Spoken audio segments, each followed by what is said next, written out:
Mas antes, um dilúvio, um cataclisma, o ato vingativo de Deus. A Bíblia afirma que somente Noé e sua família foram poupados. Mas teria o grande dilúvio sido apenas uma história ou um evento catastrófico que alterou o curso da história humana?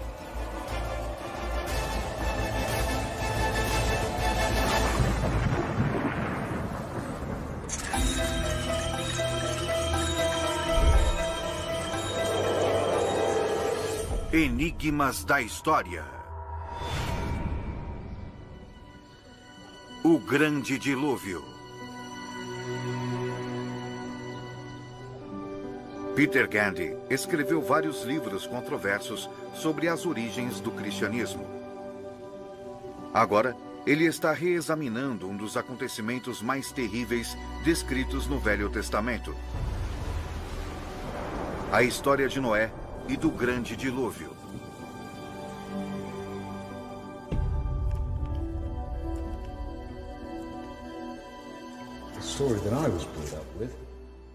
A história que eu cresci ouvindo estava na Bíblia.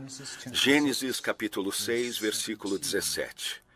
Porque eis que trago um dilúvio de água sobre a terra para desfazer toda a carne. E no Alcorão, e quando Noé antes gritou, nós o respondemos e o salvamos ele e sua família do terrível acontecimento. Narrativas de tremores de terra e inundações são comuns a muitas culturas. Suméria, grega, hindu, chinesa, nativo-americana, em histórias que remontam a milênios. Há muito tempo antes do Alcorão, no épico de Gilgamesh, 2000 anos antes de Cristo, a tempestade trazida por Haddad arrasou tudo até os céus como um ataque em uma batalha, lançando-se contra as pessoas. Onde quer que se procure, é realmente a história de um grande dilúvio. Alguns cientistas, de formas controversas, insistem que uma mega inundação atingiu a Europa Oriental vários milhares de anos atrás. Ela é até mesmo conhecida como o Dilúvio de Noé. E acredita-se que ela tenha atingido as terras ao redor do Mar Negro. Peter Gandy voa para a capital búlgara, Sófia.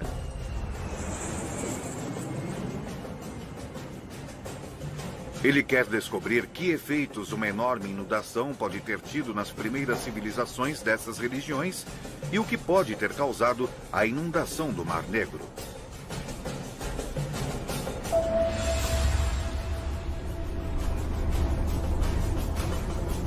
Erguendo-se fora da cidade está o Monte Vitosha, um pico vulcânico perfurado com cavernas.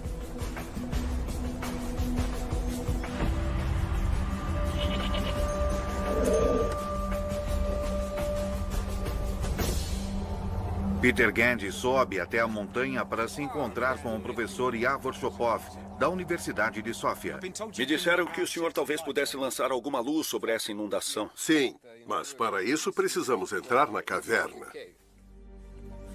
Com mais de 15 quilômetros de extensão, este é o complexo de cavernas subterrâneas mais longo da Bulgária. E é profundo. Há 6 níveis diferentes e um intrincado de câmaras escuras como breu. Isto é muito mais estreito do que eu achei que fosse. Quando essas câmaras inundam, elas se enchem de água rapidamente.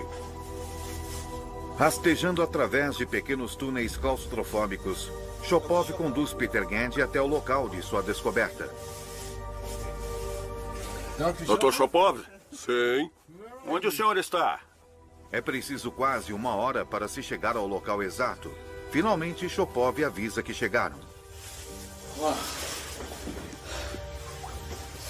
Esta é a caverna? Sim. É extraordinário. A caverna é repleta de estalactites e estalagmites espetaculares.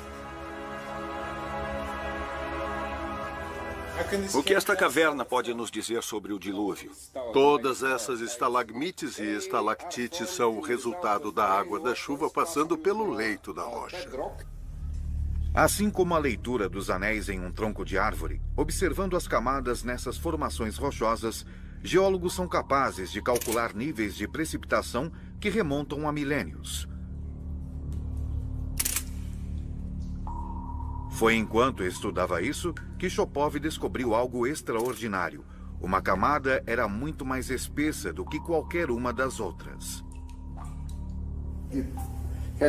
Isso foi formado 7.500 anos atrás e a precipitação era 50 vezes a dos dias de hoje. O que você acha que poderia ter provocado essa incrível chuva? Temos uma teoria especial a respeito, mas para eu lhe mostrar isso, temos de ir até o meu laboratório em Sófia. Na Universidade de Sófia, o Dr. Chopov preparou uma seção transversal de uma pedra do piso da caverna. Aqui está uma das amostras que tiramos da caverna. Em uma dessas faixas em especial, descobriu-se uma época em que houve um enorme aumento na precipitação. Você tem alguma ideia do que poderia ter causado uma quantidade de chuvas tão grande quanto essa? Sim. Se um grande asteroide tivesse caído diretamente sobre a superfície do Sol... Chopov argumenta que o enorme aumento de precipitação foi provocado por um enorme asteroide ou cometa ao colidir com o Sol. Essa colisão resultou em um aumento rápido e maciço de radiação solar. A NASA captou imagens de eventos assim a partir do Observatório de Dinâmica Solar, mostrando cometas mergulhando no Sol e causando enormes erupções solares.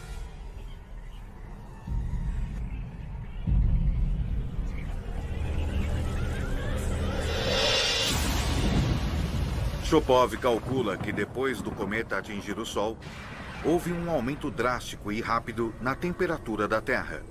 Quantidades imensas de água do mar evaporaram, causando um aumento colossal nas chuvas.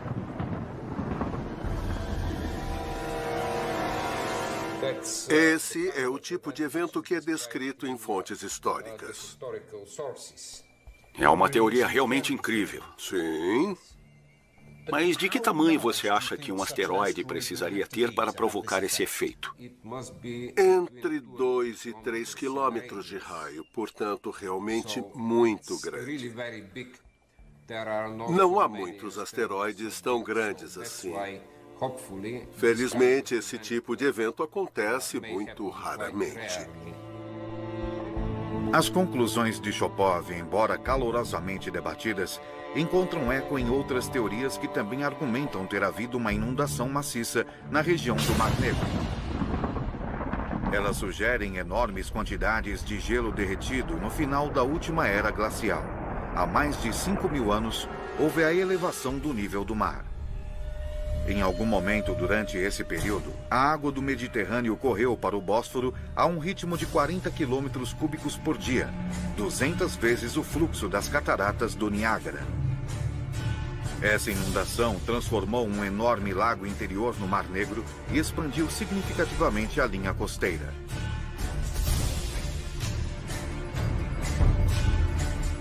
Para encontrar evidências para apoiar a teoria da mega inundação, Peter Gandy viaja para o leste, até as costas do Mar Negro. Ele vai até um instituto búlgaro de oceanologia para se encontrar com o arqueólogo subaquático, o professor Petko Dimitrov. Professor Dimitrov, prazer em conhecê-lo. Professor, que evidência o senhor tem de que o Mar Negro tenha sido originalmente um lago de água doce? As primeiras evidências para a inundação do Mar Negro são as antigas linhas de costa encontradas na bacia do Mar Negro.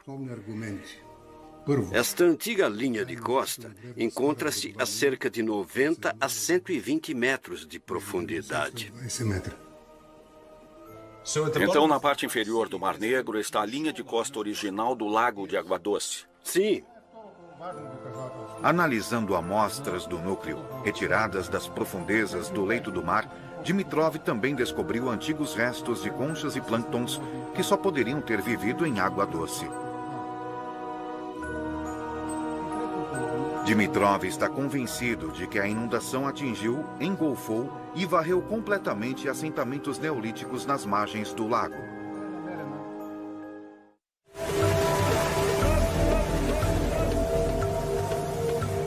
Em 2011, um navio de investigação geológica, o Academic, realizou extensas pesquisas subaquáticas. Konstantin Shiterev era o chefe da equipe. Um dia estávamos fazendo a varredura do leito do mar e encontramos uma espécie de saliência e decidimos enviar uma sonda para colher uma amostra.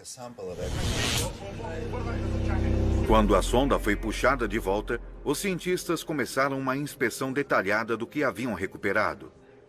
Eles logo perceberam que haviam encontrado algo significativo. Nesta bandeja encontramos, nesta posição, esta peça de madeira. E esta é nossa evidência. Não há como essa peça de madeira ter sido jogada de um navio. Não há como ela estar lá, exceto se houver um antigo vilarejo ou coisa assim naquela profundidade. Então isso é prova de que há assentamentos no fundo do Mar Negro? Assentamentos humanos? Eu acho que sim. Ainda estamos à espera da datação de carbono. E se ela tiver 7.600 anos de idade, então assunto encerrado. Mas, por enquanto, este caso está longe de ser encerrado. Geólogos do Instituto Oceanográfico norte-americano de Woods Hole também retiraram amostras do núcleo. Eles concordam que a região do Mar Negro passou por uma enchente maciça. Mas eles calculam que os níveis subiram 10 metros, ao passo que o número dos búlgaros é 60, resultando em uma superfície muito menor de terras inundadas.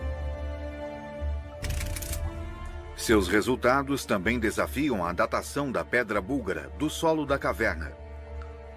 Os americanos calculam que a inundação ocorreu há 9.000 anos e meio, 2.500 anos antes da data em que Shopov afirma terem ocorrido inundações e chuvas torrenciais.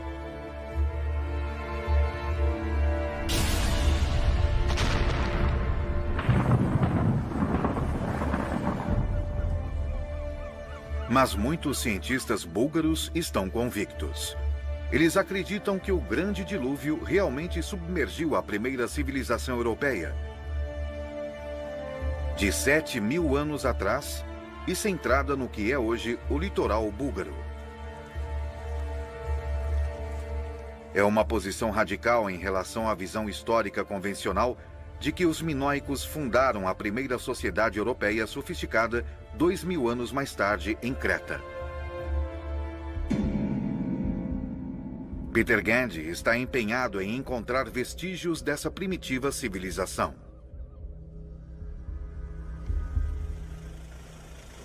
Ele entra em contato com um dos principais especialistas em era neolítica búlgara, o Dr. Todor Dimov, do Museu Dobrich.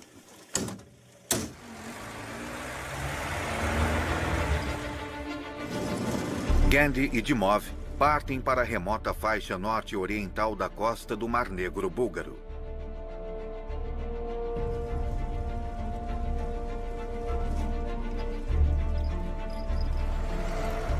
Em Durankulak estão os restos de um assentamento neolítico que remonta a mais de 6.000 anos.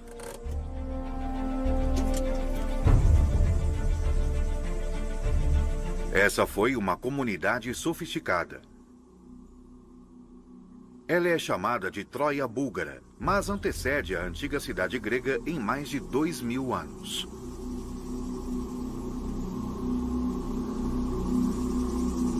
Até agora, 17 habitações foram escavadas. Os edifícios são grandes. Têm por volta de 160 a 180 metros quadrados, muito maiores do que um apartamento médio contemporâneo, mesmo nos Estados Unidos. Dimov acredita que o Grande Lago de Água Doce criou um ambiente fértil, perfeito para a agricultura. Aqui é onde poderíamos descobrir o início da ideia do Jardim do Éden. Era mais fácil viver neste lugar do que nos desertos do Egito. Eles tinham água, vegetação, animais. Leões viviam por aqui naquela época. Quando chegou o dilúvio, a terra fértil foi tomada pela água salgada e os que sobreviveram foram forçados a migrar. Peter Gandy quer saber mais sobre esses moradores junto às margens do Lago Neolítico, e a informação será encontrada ao longo da costa do Mar Negro.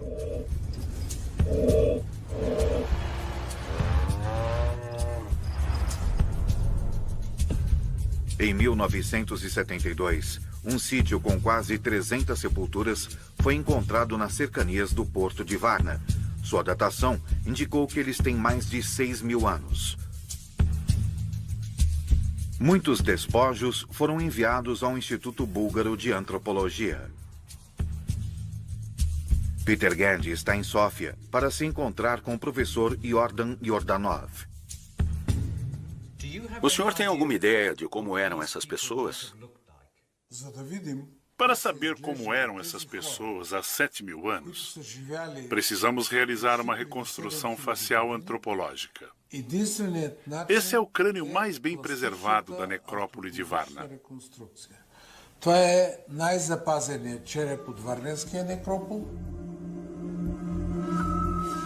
Estudando o crânio e o esqueleto, Yordanov conclui que o homem era bem encorpado e fisicamente forte. E o que aconteceu a eles? Eu não sei. Praticamente ninguém tem uma resposta em relação ao local para onde essas pessoas foram e por que elas desapareceram com sua civilização bem desenvolvida e as habilidades técnicas que tinham. Elas desapareceram deste mundo sem deixar qualquer vestígio. Sábado especial.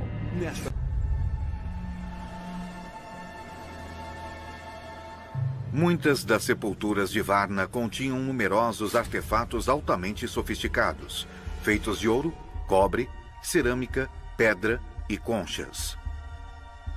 Os tesouros da necrópole são mantidos no Museu Arqueológico de Varna. O guia de Gandy por este percurso espetacular é Hristo Smolenov.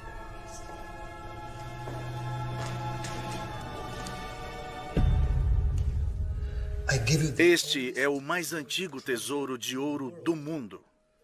Isso é incrível. Este é o famoso ouro da necrópole de Varna. Sim. É um enorme privilégio ver isso. Vocês fizeram a datação? Sim, pela datação por radiocarbono, eles são de meados do 5º milênio antes de Cristo. Portanto, de 6.500 anos atrás. Isso é extraordinário. Isso coloca a história da civilização europeia ainda mais distante. Exatamente. Estou certo de que este ouro pertence à primeira civilização europeia. Só de olhar parece possível ver que se trata de alguma coisa incrivelmente sofisticada. Sim. A tecnologia e o design parecem notáveis para uma coisa dessa época. E também representam a mais antiga das ciências. Ciências? Eu vejo objetos de ouro, não vejo um sistema matemático. Quando você começa a medir esses objetos de ouro, você vê as dimensões de uma geometria muito interessante. Os comprimentos dessas duas estatuetas de ouro são de 5 para 3. Os desenhos não são apenas decorativos. Smolenov acredita que os artefatos foram criados usando geometria avançada. As alturas das duas estatuetas de touro também são proporcionais. 22 por 14, ou seja, na verdade, π sobre 2.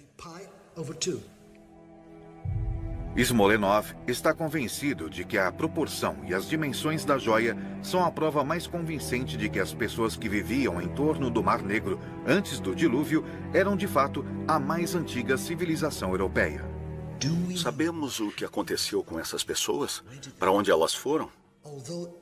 Embora tenha sido fortemente atingida pelas águas da inundação, esta civilização sobreviveu parcialmente a elas.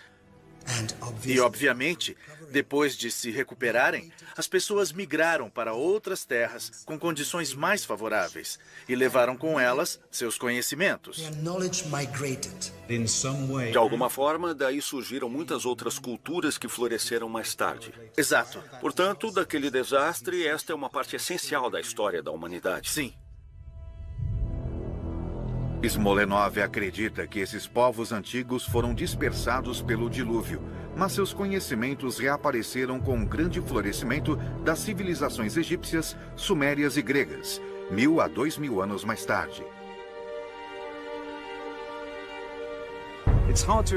Ao olhar para o Mar Negro hoje, é difícil imaginar que ele já foi um lago de água doce.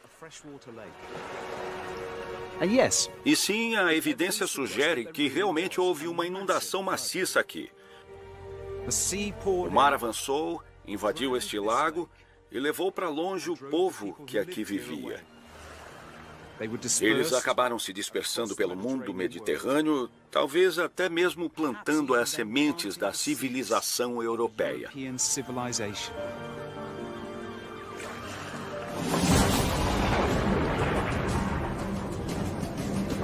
Há discordâncias quanto à inundação que aconteceu aqui há mais de 9.000 anos ter sido tão cataclísmica quanto alguns sugerem.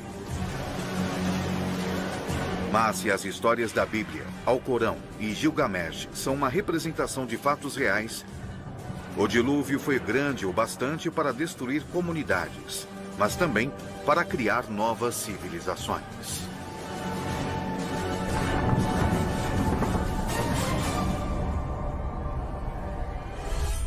Enigmas da história.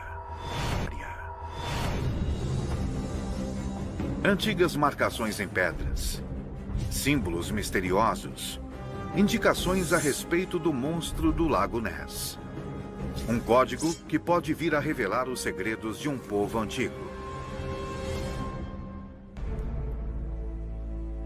Enigma escocês. Escócia, no norte da Grã-Bretanha, tem uma história oculta. Há histórias que falam de druidas, magia e monstros. Espalhadas ao redor da Escócia estão 350 pedras em pé. Um dos enigmas do mundo antigo. Há cerca de 1500 anos, símbolos e marcas foram esculpidos nessas pedras por um povo conhecido como os Pictos. Inverurie, Escócia. Robbie Lee, professor honorário de biociências da Universidade de Exeter, tem usado seus conhecimentos científicos para desvendar os segredos dessas pedras. Extraordinário. Muito estranho mesmo. Esta é a pedra de Brandsput, mas eu não acho que essas belas esculturas sejam obras de arte. Eu acho que são um código. E se pudéssemos decifrá-lo, poderíamos desvendar alguns dos mistérios do passado antigo da Escócia. Para desvendar o código, primeiro Lee precisa saber mais a respeito dos próprios Pictos. Edimburgo, Escócia.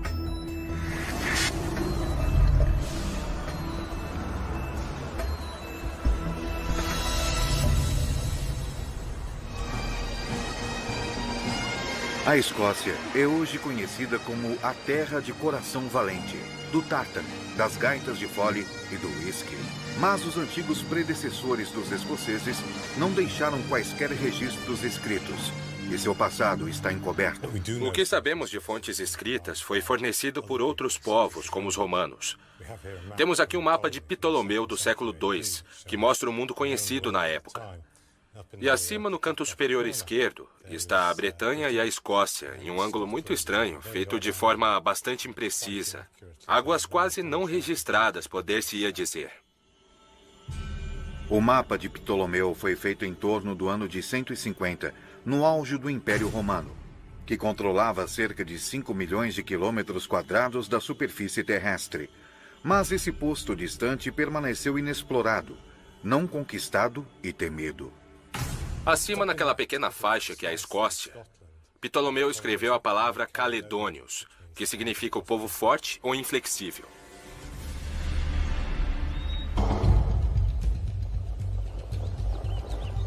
Lee começa a examinar ainda mais os símbolos esculpidos nas mais ou menos 350 pedras escocesas.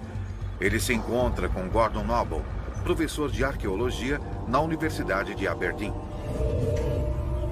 Aqui é Chet, em Aberdeenshire, local de Teppel Knot, um dos maiores fortes de colina da Idade do Ferro que restaram na Escócia. Aqui está uma pedra, possivelmente do 6º ou 7º século, chamada Croystein, inscrita com ainda mais marcas. Rob, esta é a pedra conhecida como Croystein. Isso é extraordinário, uma beleza. Gordon, eu reconheço o salmão, mas o que é essa forma bestial ali embaixo? Uma das minhas ideias é que esse personagem seja o que se conhece como um kelp, um espírito das águas com forma de cavalo. Há histórias sobre kelps no folclore escocês até os séculos 19 e 20. E essas criaturas habitavam lugares com água, riachos ou rios, e eram conhecidas por levarem as pessoas à morte ou causar todo o tipo de maldades. Estas pedras foram levantadas principalmente entre os séculos 6 e 9 e os pictos utilizaram cerca de 40 símbolos. Os estudiosos as dividem quanto ao que elas podem significar. Muitos acreditam que elas sejam simplesmente ornamentais, emblemas pessoais ou nomes de poderosos chefes pictos. Crescentes? Crescentes com Brands Butt. É verdade. E para alguns, os símbolos têm um significado mais misterioso. Você tem várias bestas místicas e você tem o espelho e o pente. Entre os sinais mais comuns estão a serpente, um antigo símbolo da sabedoria. O assim chamado Zed Rod, muitas vezes inscrito com uma marcação que se parece com Dumbbell. Nosso velho amigo, o bestial que você pode ver bem aqui.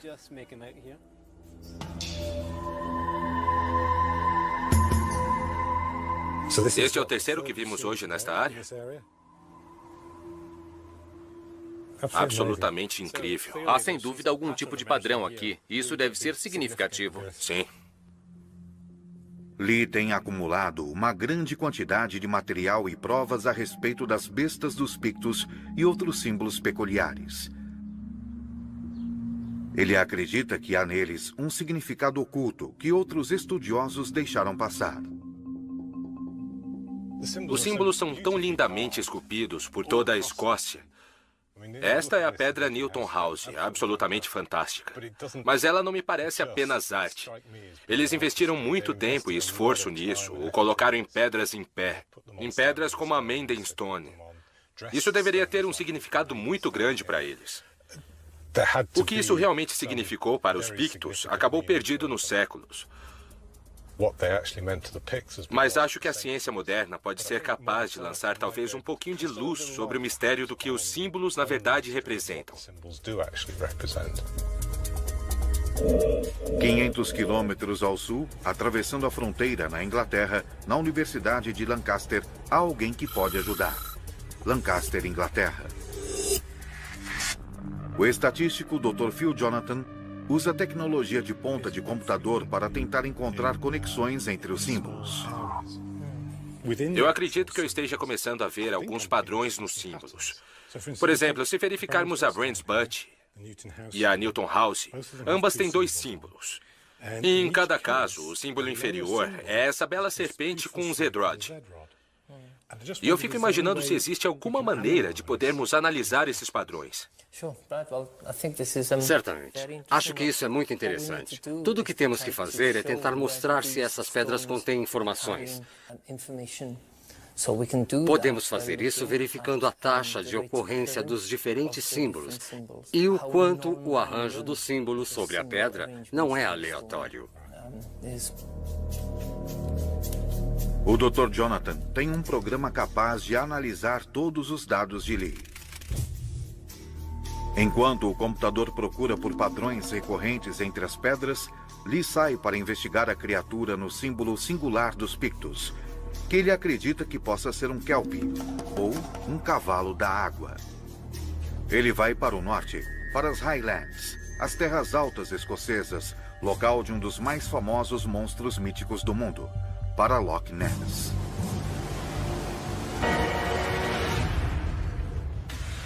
Um mergulho surpreendente pelo submundo. Lago Ness, Escócia.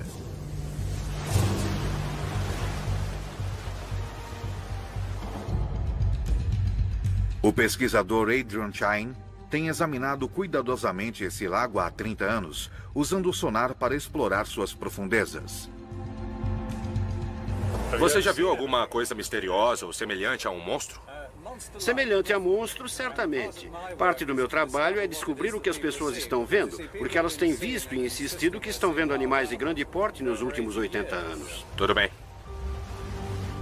Alguns acreditam que o monstro do Lago Ness era um kelp.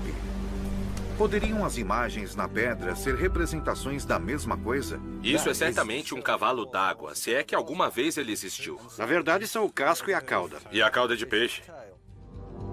O primeiro relato escrito de Nessie remonta aos tempos dos Pictos. Isso é algumas vezes chamado de peixe-monstro. Tal relato está na biografia de Columba, no século VII, um santo irlandês que acredita-se tenha levado o cristianismo à Escócia no século VI. Columba viajou para visitar o rei Brut, o monarca Pictus, em Inverness. Ele chega a Loch Ness e vê que algo terrível está acontecendo. Em algum lugar perto do rio Ness, ele encontra um grupo de homens enterrando um de seus amigos que havia sido selvagemente mordido por um monstro d'água. Por isso, ele pede a um de seus seguidores para saltar na água e pegar um barco do outro lado. Seu seguidor faz isso exatamente tirando as roupas, o sabre, a túnica e mergulha na água. Mas a fera estava esperando no leito do rio, e seu apetite não está saciado, mas meramente despertado. Então o monstro nada até a superfície e se aproxima do homem com um terrível rugido. Columba faz então o sinal da cruz no ar, dizendo: rápido, volte e não toque aquele homem. E a fera se afasta mais rapidamente do que havia se aproximado, como se puxada por cordas.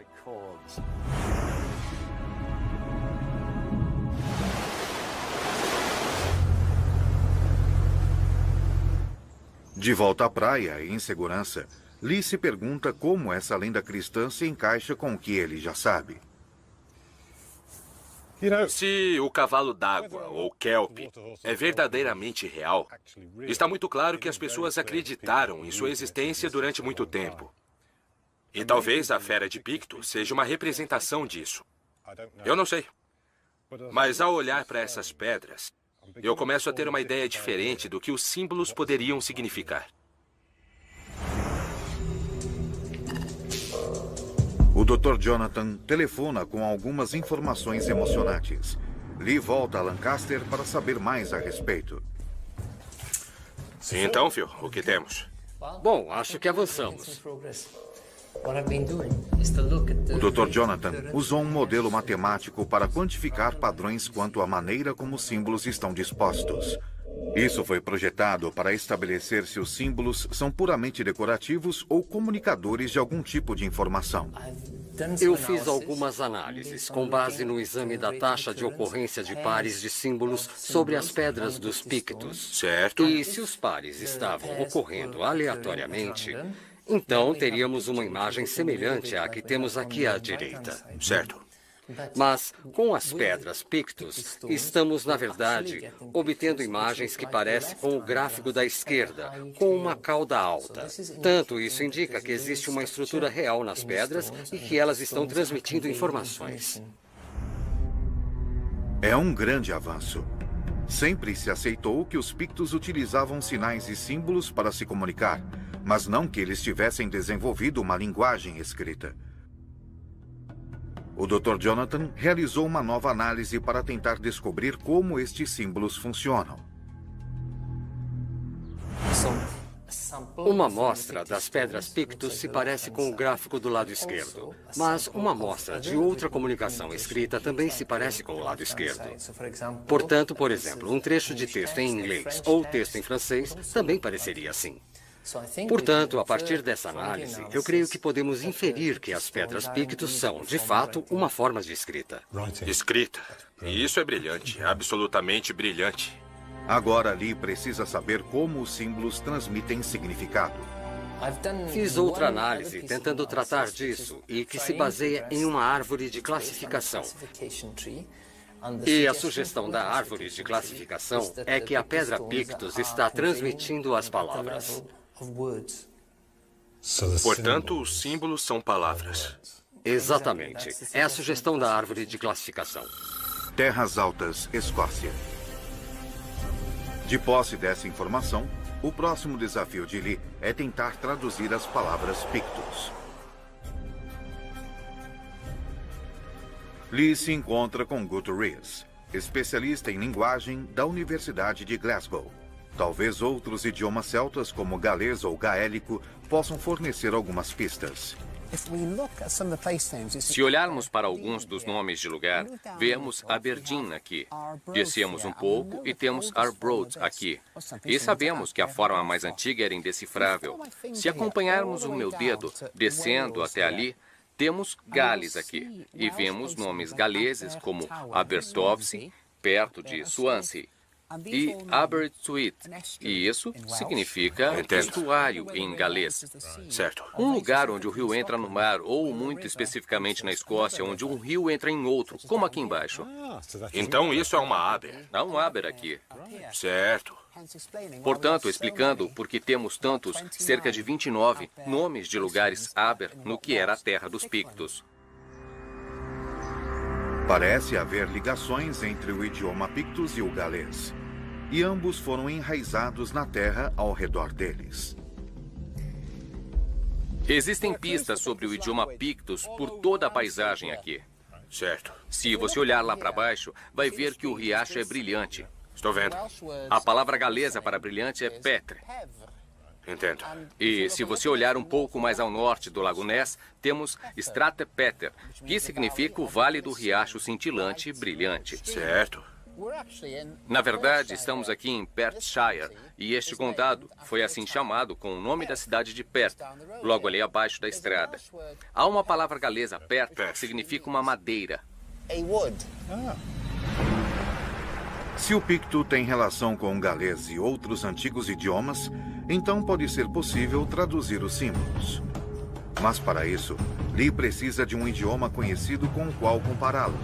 Lee decide então estender sua pesquisa a algumas das pedras em galês. Um antigo idioma chamado Ogan aparece em muitas inscrições galesas. Uma pedra galesa em especial deixa Lee intrigado. Ele tem um palpite, mas precisa confirmá-lo. Esta é uma pedra de Gales, a pedra Langhwarry. E aqui há duas palavras em latim, Dianac e Dovagni, que são nomes. E então isso pode parecer rabiscos e linhas e pontos e traços, mas não são. É o alfabeto Ogan, que saiu da Irlanda, um alfabeto muito antigo. E isto são letras. E o que está escrito aqui, lendo-se para cima, é Dovagni. Sem dúvida, em Gales, eles estavam escrevendo a mesma coisa em dois alfabetos diferentes sobre a mesma pedra. Se tivéssemos um exemplo de uma pedra Picto, que também tivesse nela outro tipo de escrita que entendêssemos, isso também poderia nos dar uma maneira de verdadeiramente entender o que as pedras Pictos estavam dizendo. Talvez a função das marcações Pictus funcionem como hieróglifos egípcios, uma forma de escrita na qual símbolos complexos funcionam como palavras. Hieróglifos foram decifrados usando-se a Pedra da Roseta, uma antiga placa de pedra com a mesma inscrição em 3 línguas diferentes, uma hieróglifos e outra um idioma conhecido do grego antigo.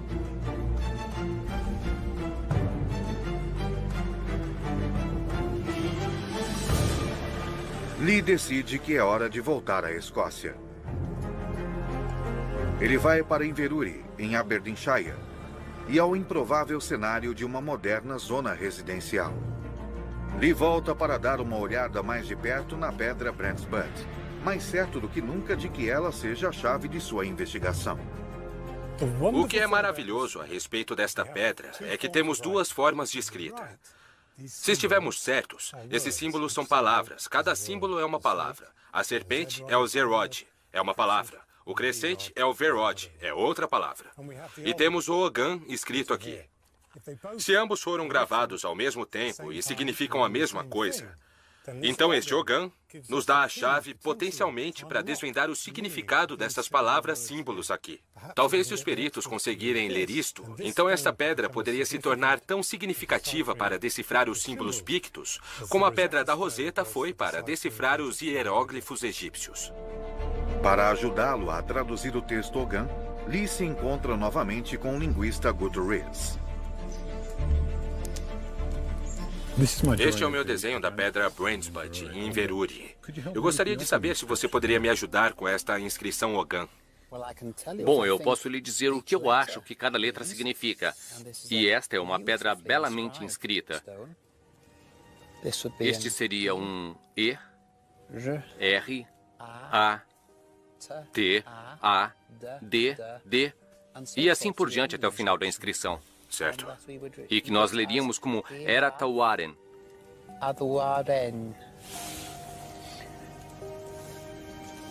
Mas não estou inteiramente certo quanto ao significado da inscrição toda. Embora ninguém tenha certeza de seu significado específico, pode ser possível decodificar a palavra Pictus. Portanto, ainda não sabemos o que Ogan está nos dizendo. Não, isso ainda é um mistério. Decifrar a sabedoria antiga contida nas pedras da Escócia irá levar tempo. Até mesmo a pedra da Roseta levou mais de 20 anos para ser decifrada. Talvez Lee possa descobrir quem ergueu as pedras e por quê. As primeiras pedras foram esculpidas e colocadas no lugar durante o século VI, na mesma época que missionários cristãos como São Columba chegaram a Pictland. Para investigar se existe uma conexão, Lee viaja para se encontrar com alguém em um local de sepultamento nas terras baixas escocesas.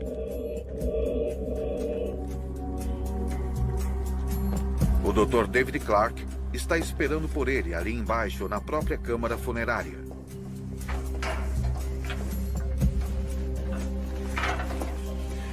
Quem você acredita que foi o responsável pelos símbolos e para onde eles foram? Acredito que fossem liderados pelo que os escritores cristãos chamavam de magos. Pessoas que resolviam quais seriam os símbolos realmente com poder para serem colocados nas pedras. Os magos pictos eram os druidas, uma poderosa classe de sacerdotes pagãos. Acreditava-se que fossem hábeis feiticeiros e mestres mágicos, versados em cura e domadores das forças elementares da natureza. Talvez os símbolos estejam imbuídos de poder místico e as pedras carreguem feitiços e encantamentos, maldições e mal-olhados. Por que você acha que os pictos esculpiram as pedras símbolo? O que é notável é que esta é a primeira vez que esculturas apareceram na paisagem em quase 2000 anos. Parece-me que a razão por que se está fazendo isso é a existência de uma grave crise. E, de repente, se tem a ideia de recordar a paisagem por prazer, para mim parece provável que a explicação envolva poder e religião. Portanto, as pedras poderiam ser um chamado místico às armas. Quando São Columba e outros missionários cristãos pregavam o evangelho pela Caledônia, supostamente realizando milagres ao longo do caminho, eles representavam um desafio direto ao poder e à religião dos druidas. São Columba, dizem, participou de um confronto sobrenatural com o mago Pictus, chamado Broichan, para decidir quem iria controlar os elementos, e Columba ganhou. Eles estão tentando rejeitar os missionários cristãos vindos do Oeste. Estão tentando erguer essas coisas, dizendo, não queremos o cristianismo aqui. Lee pode ainda não ter decifrado o código das pedras escocesas, mas ele descobriu uma possível explicação para sua finalidade. Os monólitos poderiam ter sido uma tentativa de repelir uma ameaça terrível, reivindicando as próprias almas do povo Pictus, o cristianismo. Versão Marshmallow São Paulo.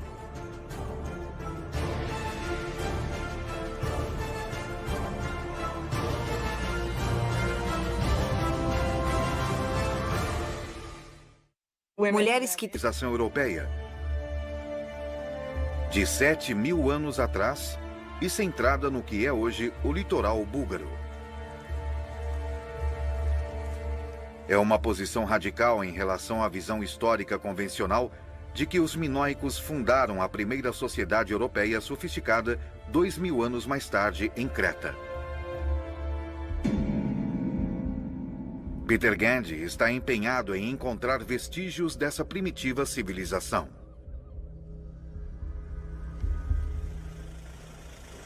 Ele entra em contato com um dos principais especialistas em era neolítica búlgara, o Dr. Todor Dimov, do Museu Dobrich.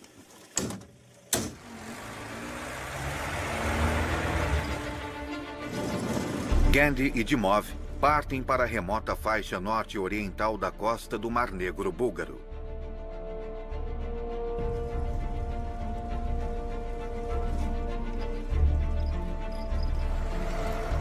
Em Durankulak estão os restos de um assentamento neolítico que remonta a mais de 6.000 anos.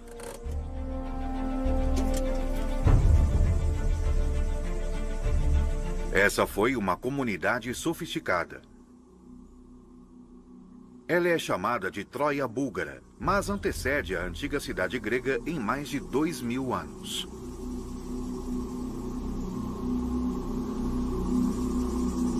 Até agora, 17 habitações foram escavadas.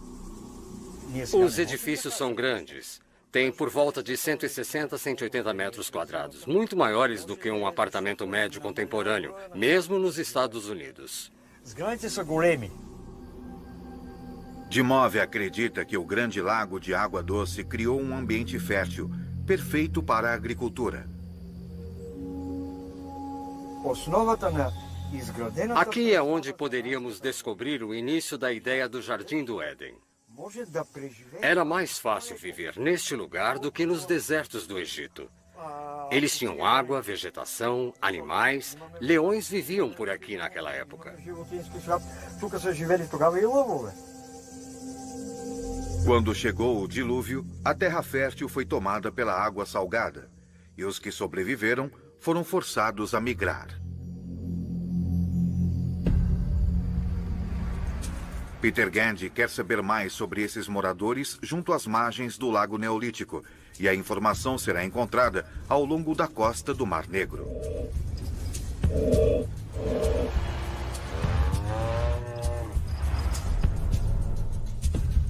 Em 1972, um sítio com quase 300 sepulturas foi encontrado... Para baixo, vai ver que o riacho é brilhante.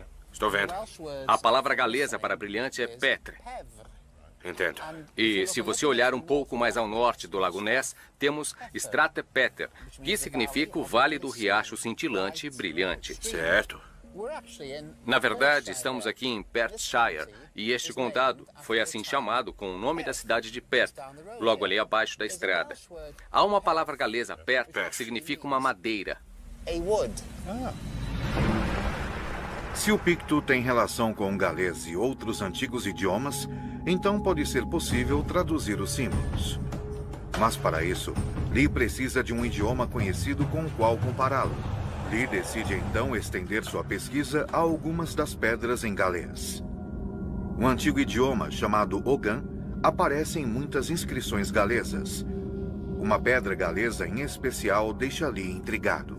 Ele tem um palpite, mas precisa confirmá-lo. Esta é uma pedra de Gales, a pedra Langiwarre. E aqui há duas palavras em latim, Dianac e Dovagni, que são nomes. E então isso pode parecer rabiscos e linhas e pontos e traços, mas não são. É o alfabeto Ogan, que saiu da Irlanda, um alfabeto muito antigo. E isto são letras. E o que está escrito aqui, lendo-se para cima, é Dovagni. Sem dúvida, em Gales, eles estavam escrevendo a mesma coisa em dois alfabetos diferentes sobre a mesma pedra. Se tivéssemos um exemplo de uma pedra picto, que também tivesse nela outro tipo de escrita que entendêssemos, isso também poderia nos dar uma maneira de verdadeiramente entender o que as pedras pictos estavam dizendo. Talvez a função das marcações pictos funcionem como hieróglifos egípcios, uma forma de escrita na qual símbolos complexos funcionam como palavras. Hieróglifos foram decifrados usando-se a pedra da Roseta, uma antiga placa de pedra com a mesma inscrição em 3 línguas diferentes, uma hieróglifos e outra um idioma conhecido do grego antigo.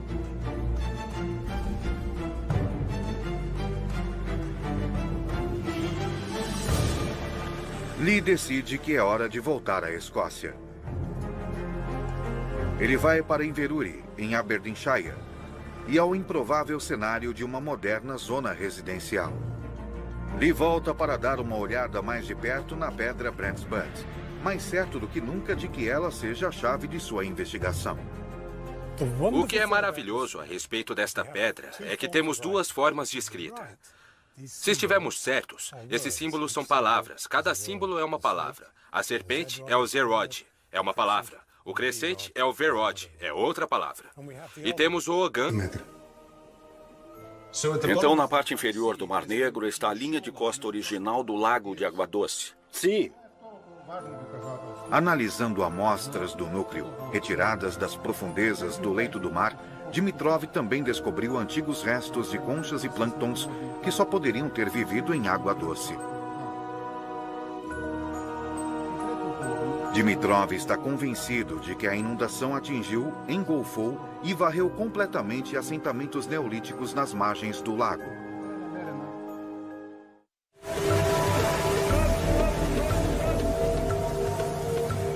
Em 2011, um navio de investigação geológica, o Academic, realizou extensas pesquisas subaquáticas. Konstantin Shiterev era o chefe da equipe. Um dia estávamos fazendo a varredura do leito do mar e encontramos uma espécie de saliência e decidimos enviar uma sonda para colher uma amostra. Quando a sonda foi puxada de volta, os cientistas começaram uma inspeção detalhada do que haviam recuperado. Eles logo perceberam que haviam encontrado algo significativo. Nesta bandeja encontramos, nessa posição, esta peça de madeira. E esta é nossa evidência. Não há como essa peça de madeira ter sido jogada de um navio. Não há como ela estar lá, exceto se houver um antigo vilarejo ou coisa assim naquela profundidade. Então isso é prova de que há assentamentos no fundo do Mar Negro? Assentamentos humanos? Eu acho que sim. Ainda estamos à espera da datação de carbono. E se ela tiver 7.600 anos de idade, então assunto encerrado. Mas, por enquanto, este caso está longe de ser encerrado. Geólogos do Instituto Oceanográfico norte-americano de Woods Hole também retiraram amostras do núcleo. Eles concordam que a região do Mar Negro passou por uma enchente maciça. Mas eles calculam que os níveis subiram 10 metros, ao passo que o número dos búlgaros é 60, resultando em uma superfície muito menor de terras inundadas. Seus resultados também desafiam a datação da pedra búlgara do solo da caverna. Os americanos calculam que a inundação ocorreu há 9.000 anos e meio, 2.500 anos antes da data em que Shopov afirma terem ocorrido inundações e chuvas torrenciais.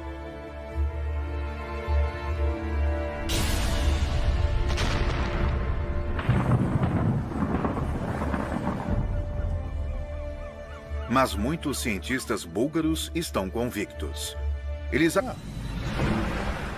Se o picto tem relação com o galês e outros antigos idiomas, então pode ser possível traduzir os símbolos.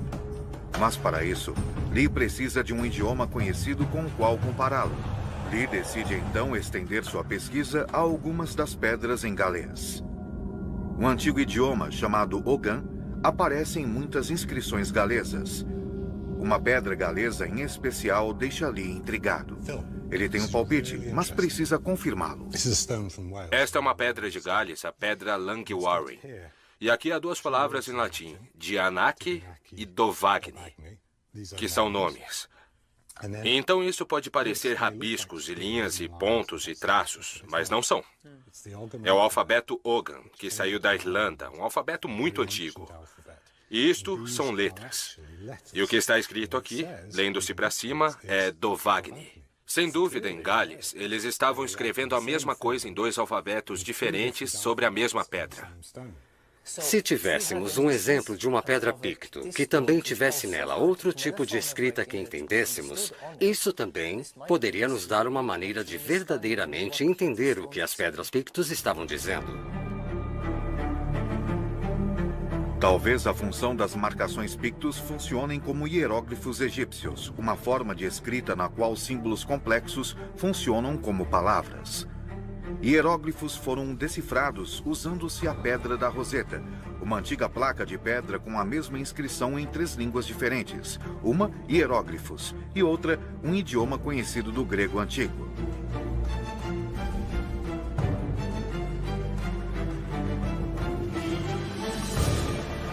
Lee decide que é hora de voltar à Escócia. Ele vai para Inverurie, em Aberdeenshire, e ao improvável cenário de uma moderna zona residencial. Lee volta para dar uma olhada mais de perto na pedra Brent's Butt, mais certo do que nunca de que ela seja a chave de sua investigação. O que é maravilhoso a respeito desta pedra é que temos 2 formas de escrita.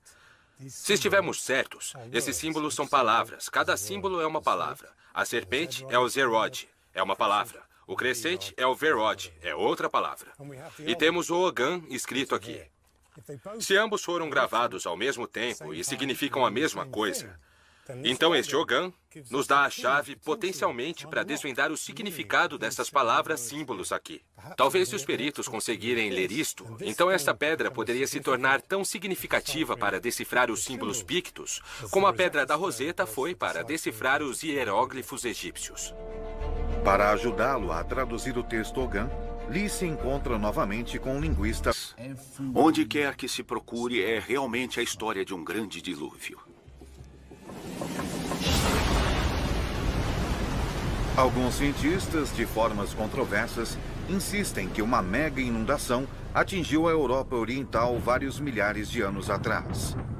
Ela é até mesmo conhecida como o Dilúvio de Noé, e acredita-se que ela tenha atingido as terras ao redor do Mar Negro. Peter Gandy voa para a capital búlgara, Sófia.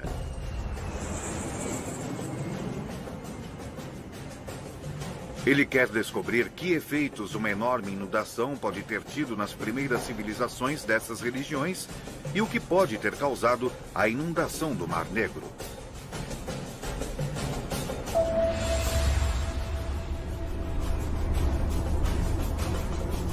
Erguendo-se fora da cidade está o Monte Vitocha, um pico vulcânico perfurado com cavernas.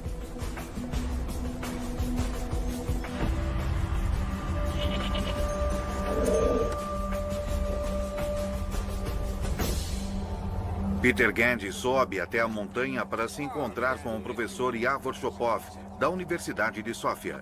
Me disseram que o senhor talvez pudesse lançar alguma luz sobre essa inundação. Sim, mas para isso precisamos entrar na caverna.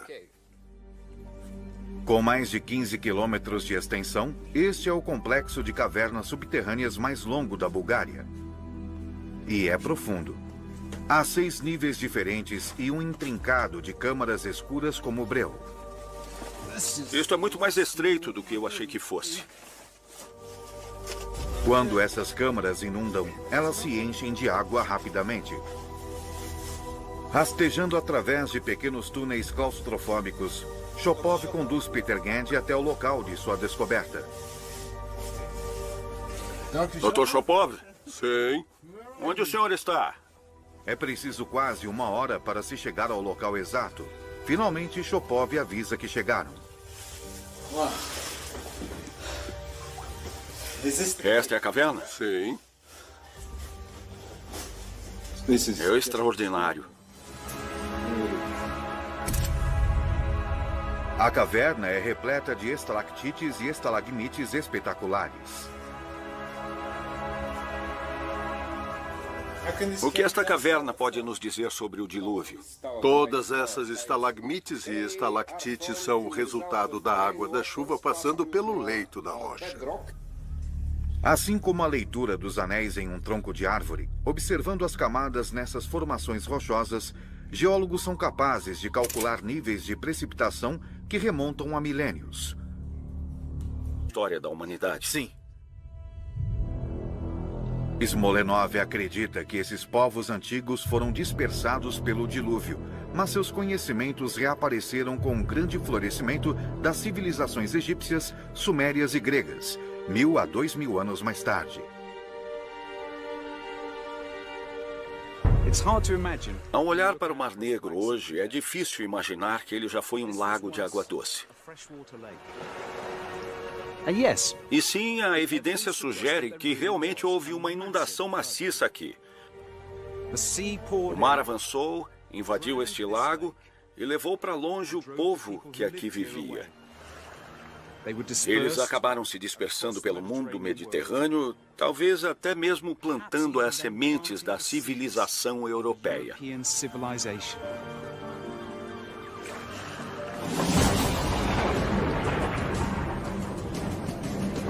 Há discordâncias quanto à inundação que aconteceu aqui há mais de 9.000 anos ter sido tão cataclísmica quanto alguns sugerem. Mas se as histórias da Bíblia, Alcorão e Gilgamesh são uma representação de fatos reais, o dilúvio foi grande o bastante para destruir comunidades, mas também para criar novas civilizações.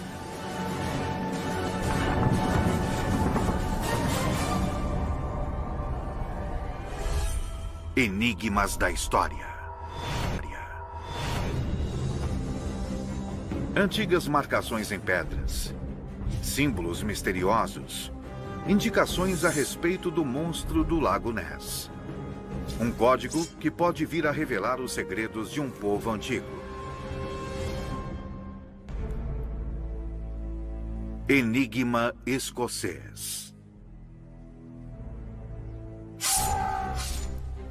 Escócia, no norte da Grã-Bretanha, tem uma história oculta.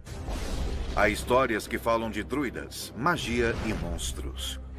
Espalhadas ao redor da Escócia estão 350 pedras em pé. Um dos enigmas do mundo antigo. Há cerca de 1500 anos, símbolos e marcas foram esculpidos nessas pedras por um povo conhecido como os Pictos. Inverurie, Escócia. Robbie Lee, professor honorário de Biociências da Universidade de Exeter, tem usado seus conhecimentos científicos para desvendar os segredos dessas pedras. Extraordinário. Muito estranho mesmo. Esta é a pedra de Brandsput. 60 a 180 metros quadrados, muito maiores do que um apartamento médio contemporâneo, mesmo nos Estados Unidos. Dimove acredita que o Grande Lago de Água Doce criou um ambiente fértil, perfeito para a agricultura. Aqui é onde poderíamos descobrir o início da ideia do Jardim do Éden. Era mais fácil viver neste lugar do que nos desertos do Egito. Eles tinham água, vegetação, animais. Leões viviam por aqui naquela época. Quando chegou o dilúvio, a terra fértil foi tomada pela água salgada, e os que sobreviveram foram forçados a migrar.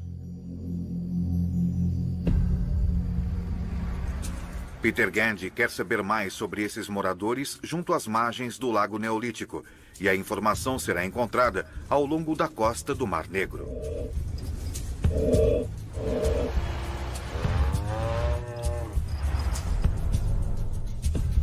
Em 1972, um sítio com quase 300 sepulturas foi encontrado nas cercanias do porto de Varna.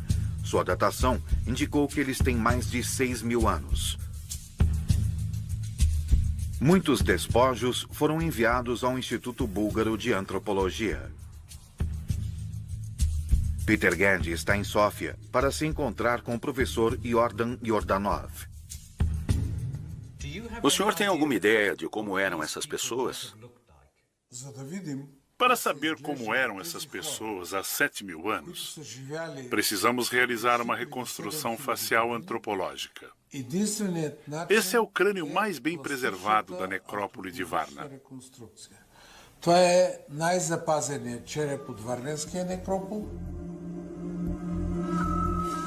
Estudando o crânio e o esqueleto, Yordanov conclui que o homem era bem encorpado e fisicamente forte. E o que aconteceu a eles? Eu não sei. Praticamente ninguém tem uma resposta em relação ao local para onde essas pessoas foram e por que elas desapareceram com sua civilização bem desenvolvida e as habilidades técnicas que tinham. Elas desapareceram deste mundo sem deixar qualquer vestígio.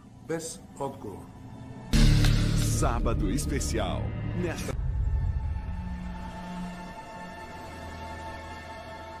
Muitas das sepulturas de Varna continham numerosos artefatos altamente sofisticados, feitos de ouro, cobre, cerâmica, pedra e conchas. Os tesouros da necrópole são mantidos no Monte Vitocha, um pico vulcânico perfurado com cavernas.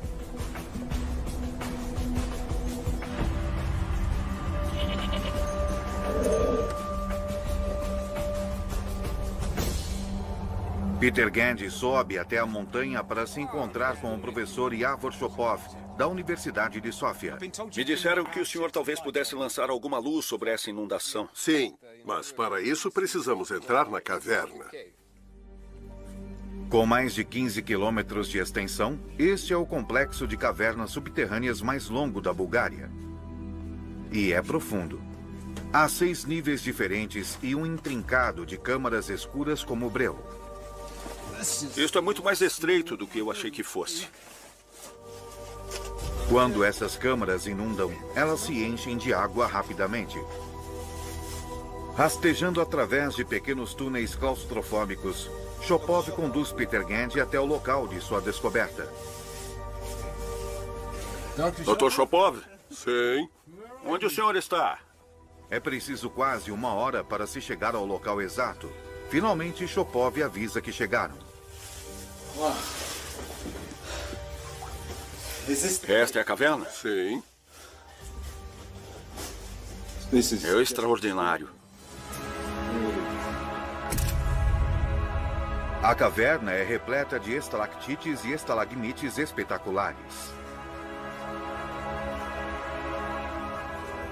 O que esta caverna pode nos dizer sobre o dilúvio? Todas essas estalagmites e estalactites são o resultado da água da chuva passando pelo leito da rocha. Assim como a leitura dos anéis em um tronco de árvore, observando as camadas nessas formações rochosas, geólogos são capazes de calcular níveis de precipitação que remontam a milênios. Foi enquanto estudava isso que Shopov descobriu algo extraordinário. Uma camada era muito mais espessa do que qualquer uma das outras. Isso foi formado 7.500 anos atrás e a precipitação era 50 vezes a dos dias de hoje. O que você acha que poderia ter provocado essa incrível chuva? Temos uma teoria especial a respeito, mas para eu lhe mostrar isso, temos de ir até o meu laboratório em Sófia. Na Universidade de Sófia, o Dr. Shopov preparou uma seção transversal de uma pedra do piso da caverna. Aqui está uma das amostras que tiramos da caverna. Em uma dessas faixas em especial, descobriu-se uma época em que houve um enorme aumento na precipitação. Escócia, no norte da Grã-Bretanha, tem uma história oculta. Há histórias que falam de druidas, magia e monstros. Espalhadas ao redor da Escócia estão 350 pedras em pé. Um dos enigmas do mundo antigo. Há cerca de 1.500 anos, Símbolos e marcas foram esculpidos nessas pedras por um povo conhecido como os Pictos. Inverurie, Escócia. Robbie Lee, professor honorário de Biociências da Universidade de Exeter, tem usado seus conhecimentos científicos para desvendar os segredos dessas pedras. Extraordinário. Muito estranho mesmo. Esta é a Pedra de Brandsbutt, mas eu não acho que essas belas esculturas sejam obras de arte. Eu acho que são um código. E se pudéssemos decifrá-lo, poderíamos desvendar alguns dos mistérios do passado antigo da Escócia. Para desvendar o código, primeiro Lee precisa saber mais a respeito dos próprios Pictos. Edimburgo, Escócia.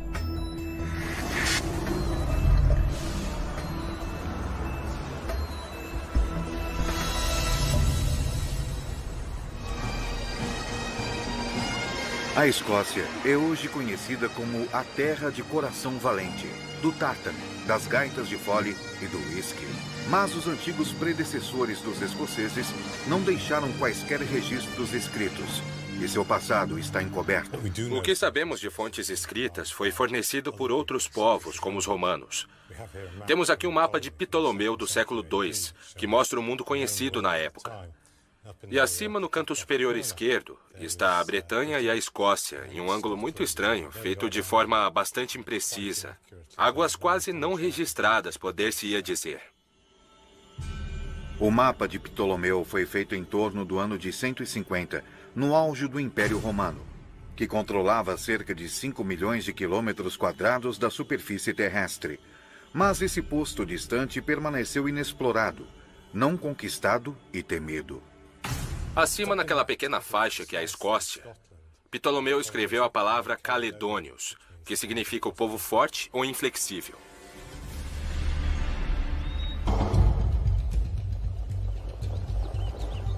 Lee começa a examinar ainda mais os símbolos esculpidos nas mais ou menos 350 pedras escocesas. Ele se encontra com Gordon Noble, professor de arqueologia na Universidade de Aberdeen. Drumshine tem examinado cuidadosamente esse lago há 30 anos, usando o sonar para explorar suas profundezas. Você já viu alguma coisa misteriosa ou semelhante a um monstro? Semelhante a monstros, certamente. Parte do meu trabalho é descobrir o que as pessoas estão vendo, porque elas têm visto e insistido que estão vendo animais de grande porte nos últimos 80 anos. Tudo bem. Alguns acreditam que o monstro do Lago Ness era um kelp. Poderiam as imagens na pedra ser representações da mesma coisa? Isso é certamente um cavalo d'água, se é que alguma vez ele existiu. Na verdade, são o casco e a cauda. E a cauda de peixe? O primeiro relato escrito de Nessie remonta aos tempos dos Pictos. Isso é algumas vezes chamado de peixe-monstro. Tal relato está na biografia de Columba, no século VII, um santo irlandês que acredita-se tenha levado o cristianismo à Escócia no século VI. Columba viajou para visitar o rei Brut, o monarca Pictus, em Inverness. Ele chega a Loch Ness e vê que algo terrível está acontecendo. Em algum lugar perto do rio Ness, ele encontra um grupo de homens enterrando um de seus amigos que havia sido selvagemente mordido por um monstro d'água. Por isso, ele pede a um de seus seguidores para saltar na água e pegar um barco do outro lado. Seu seguidor faz isso exatamente tirando as roupas, o sabre, a túnica e mergulha na água. Mas a fera estava esperando no leito do rio, e seu apetite não está saciado, mas meramente despertado. Então o monstro nada até a superfície e se aproxima do homem com um terrível rugido. Columba faz então o sinal da cruz no ar, dizendo: rápido, volte e não toque aquele homem. E a fera se afasta mais rapidamente do que havia se aproximado, como se puxada por cordas.